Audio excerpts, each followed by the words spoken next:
kulanti wacan oo wanaagsan daawada meel walbo dunida ka joogtid kusoo dhawow musalsalka sheekadii Shooriya iyo Anokii xalqadiisii 109aad xalqadaas oo ka bilaabanaysa meeshay ku dhamaatay xalqadii hore waxaana ogeyn xalqadii hore inay ku dhamaatay Shooriya iyo Anokii oo waqti wacan qaadan rabeen ayaa la soo dhaxgalay doqdii diifi ahayd ee Shooriya soo korisay ayaa goobtii la timid qoyska reer Sabrawal oo dhan waxaana ku dhex jirtay gabadhii Shagoon ahayd waxayna goobta ka sheegtay inay isku guurin doonto wiilkeeda Shooriya iyo gabadhan Shagoon ah oo muddo dheer isjeclaayeen waliba ilaa yaraantoodii isgaranayeen waxayna tiri farantigaliskoodii ayaa dhacayo dadkii oo dhan ay sidaas ogeysiisay haddaba xalqadani isla meesha ay ka bilaabanaysaa ayadoo dadkii qaar ay naxsan yihiin oo uu ka mid yahay Shooriya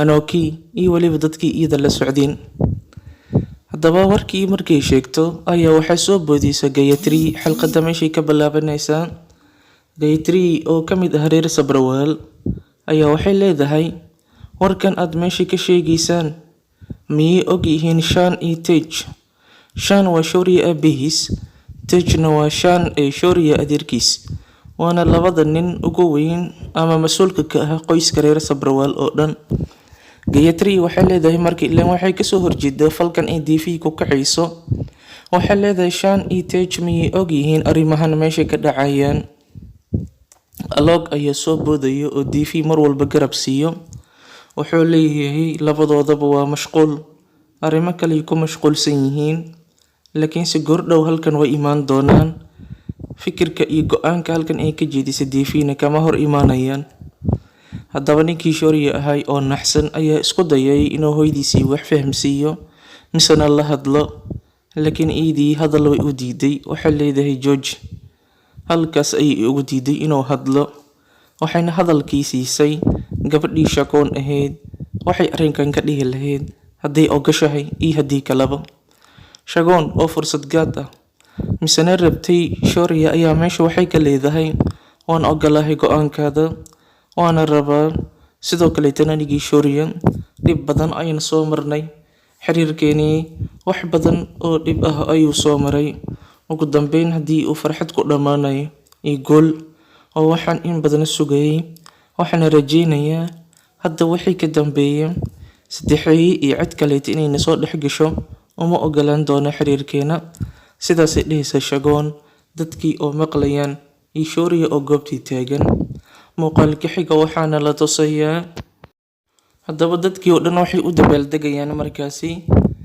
farxadda iyo warkan cusub ee la sheegay diifi ayaa dadkii casuumayso waxay leedahay qof idin ka mid ah ayaan rabaa inuu halkan imaado qofkaasoo halkan hadallo kooban ka jeedinayo oo anaga nagu saabsan indhihi markay dadkii fiirfiiriso ayay kasoo dhex bixinaysaa Anokii waxay leedahay Anokii kaalay halkan soo kor imow ee wax ka jeedi Anokii oo murugaysan ilantana hoosta ka qabanayso ayaa goobtii imaanayso Shooriyana meeshuu imaanaya isagoo caraysan misana murugaysan cana iyo murugo ay ka dhac markaasi wajigiisa ka muuqato Anokii meeshay ka hadlaysaa waxay leedahay waan ku faraxsanahay lamaanahan isdoorteen waxaan ugu duceynayaa farxad waarta gurigooda inuu si nabad ah ku dhismo markaas way ugu hambalyeynaysaa labadoodii intaas kadibna fiyoorihii ayay Shooriya siinaysaa haddaba diifi waxay leedahay intaas kaliya ma ahane waa inaad macmacaankana siisaa ood si fiican uga hambalyeysaa Anokiina sidii ayay samaynaysaa macmacaankii ayay qoodinaysaa labadoodiiba waxaad arkaysaa Shagoon oo iyadana macmacaan siinaysa Anokii kadibna Anokii meesha way ka cararaysaa iyadoo waliba ilinta ka qabanayso aadna u ordayso diifi ayaa markaasi dadkii casuumayso waxay leedahay waa xilligii sawirada aan qaadan lahayn kaalay halkii ayaa sawiro lagu galayaa sawiradii baa bigta lagu hayaa xilli Anokii ay ordayso Anokii sidii u ordayso waxaa jiiri gaari ama dardari gaari baabuur ayaa dardari lahaa gabadhii waxay badbaadinayay isbitoore ahiir waxay leedahay iska sii daawan baxaya wuxuu dhahay halkeed aadaysaa hotelka aad degantahay waa kana qolkaada mad aadid waxaa leedahay ma doonayo qolkaas inaan kusii noolaado sababtoo qolka aan ka deganay hotelkani waxaa ku xiga ama u dhow qolka Shauriya uu degan yahay. Sidaa awgeed anna ma doonayo meel uu Shauriya ka dhow yahay inaan kusii noolaado. Waxaan rabaa inaan ka fogaado. Wuxuu dhahayaa isbitooraha haddii sidaas tahay, hoteelkan aniga deganahay dhinac ka deg. Hoteelkaasna inta kuma yaalo ii ogow. Fikirkaas ayuu u soo jeediyay isbitoorihii gabadhii Anoki ahayd oo murugaysan. Ninkii Shauriya ahay wuxuu baadigoobayaa Anoki.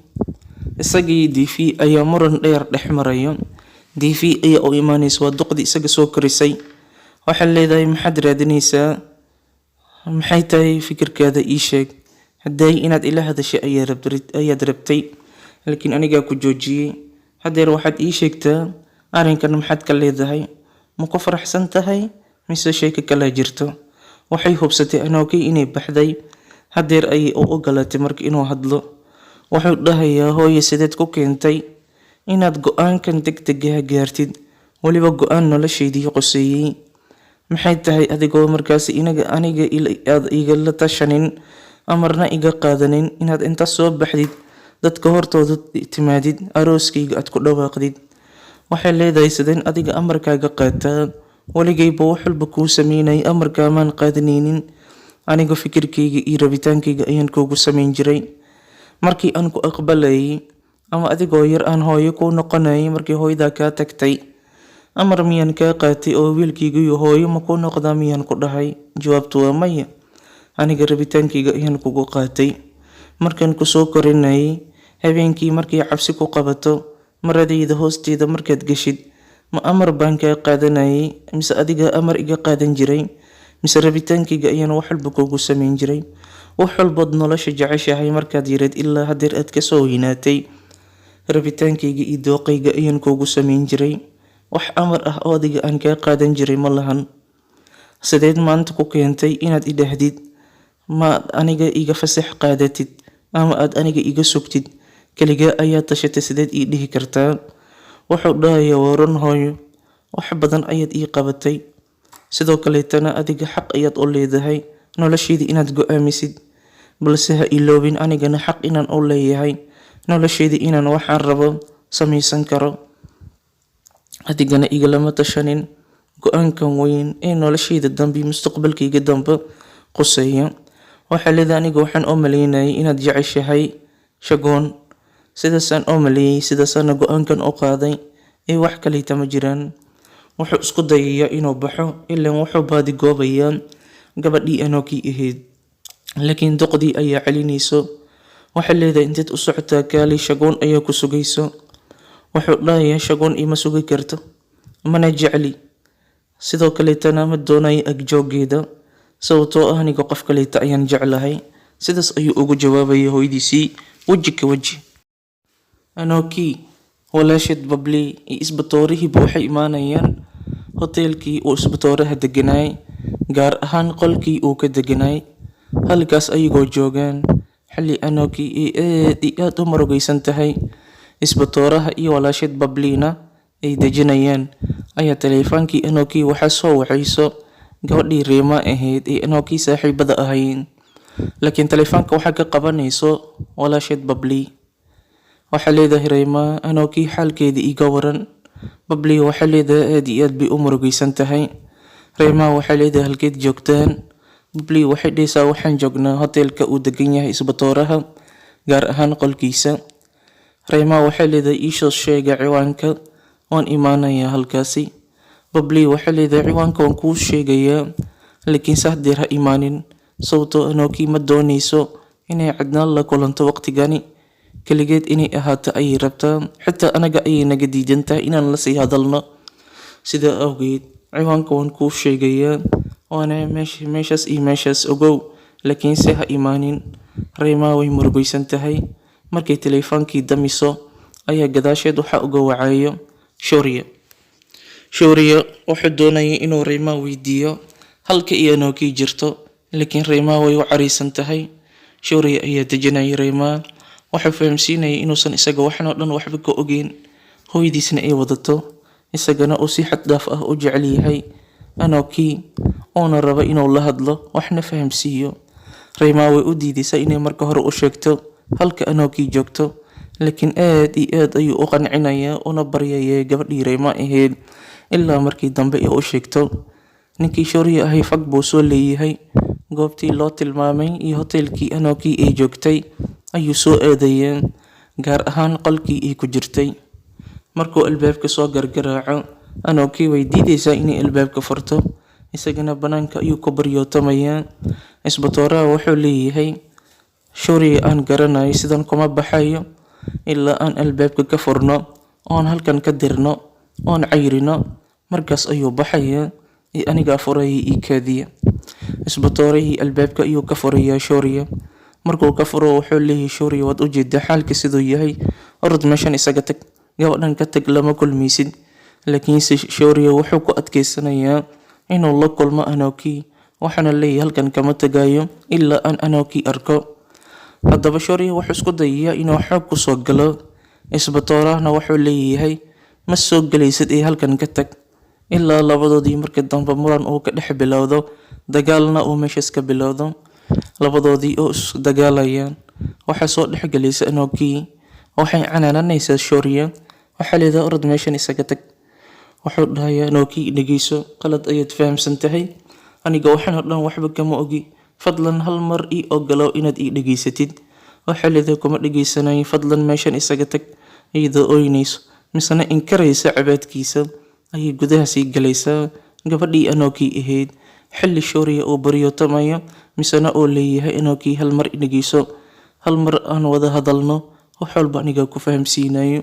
Anokina way niyad jabtay, way markaasi qaraacantay, waxayna ka xumaatay hadaladii ay tiri doqday Devi ahayd. Waxayna moodaa inuu Shoria la ogyahay. Anoki waxay dhahaysaa waxaan u malaynayay labadeena inay waxna ka dhexeeyaan, laakiinse doqon ayaan ahaa, waayo qalad ayaan u fahmay wax walba. Hadeer waxaan ogaaday in labadeena aysan waxba naga dhexaynin, adigana qoftaada ay tahay qoftaasi. Haddaba meeshan isaga tag bay leedahay, isagana wuu diidanaa. Xalqadana halkaasay ku dhammaanaysaa. Waa xalqadda 109aad ee taxanaha sheekadii Shoria iyo Anoki. Xalqadda 110aad beri ayaa lasoo bandhigayaa, waxaana arkaynaa waxa ka dhex dhici doona Shoria iyo Anoki. Anoki ma dhegeysan doontaa Shoria? Shoria ma ku guuleysan doonaa inuu Anoki wax fahamsiiyo, mise sidan ayay ku kala tagi doonaan in muddo ah? Aan aragnaa marka xalqadda beri. Waxaan idiin raacinaynaa goosgooska laga soo bandhigay xalqadaasi iyo dhacdooyinka hordhaca ah, waxaana lagu tusayaa goosgooska ninkii Shoria ahay oo shil baabuur galay ayaana la tusayaa. Waxaad moodaa inuu ka carooday hadaladii Anoki, kana murugaysnaa wax walbo dhacay. Haddaba ninkani shil baabuur ayuu galayaa intuu wadada ku soo jiray. Qaabka uu markaasi wax walba u dhacayaana xalqadan ku ogaan doonaa. Markaasi waxaa dhacayso Kanjan ayaa isku dayaysa inay la kulanto Shoria. Waxaad moodaa inay aqbar cusub u wado, ileen Kanjan mar walba waxay ka talisaa ama ay jeceshahay inay markaasi garab siiso lamaanahan Shoria iyo Anoki. Laakiin markan Kanjan filimkeedii oo dhan waa la fahmay, waxay celinaysa doqdii Devi ahayd, waxayna u diidaysaa Kanjan inay la kulanto Shoria. Marka ugu horeysa Shoria sidee wax u gaareen, ilaan shil ayuu galay. Marka labaad, Kanjan maxay tahay aqbaartay u waday Shoria? Caadi bay ula hadli rabtay mise aqbaar Anoki ku saabsan ayay u sheegi rabtay? Waxaan ognahay xalqadii hore bilowgeedii Kanjan oo meesha joogtay, Devi iyo qoyskana markay imaanayeen. Devi qofkii ugu horeeyay ee la hadashay Kanjan ayay ahayd, wayna canaanatay. Waxay tiri filimkeeda oo dhan waan ogahay, iyo inaad markaasi mar walba caawisid labadan qof, laakiin aniga adiga guriga ayaan ku xisaabtami doonaa. Wax walba ood samaysayna iyo beentaad sheegtay iyo inta sidaad ku timidna waan ku ciqaabi doonaa, waan kaala sheekeysan doonaa bay tiri. Haddaba Kanjan oo isku dayaysa mar kaleeta inay caawiso Shoria iyo Anoki ayaa loo diiday. Anoki maxaa u dambeyn doona? Halkan miyay ka fogaanaysaa? Jaamacaddii miyay ka tegaysaa? Shoria sidoo Anoki ku celin doona isagaaba shil galay. Kanjan oo caawinaysana waa laga hor istaagay. Xalqadda beri ay inoo balan ah iyo waxa dhici doona. Inta ka horeysana wabillahi tawfiiq. Asalaamu calaykum waraxmatullaahi wabarakaatuh.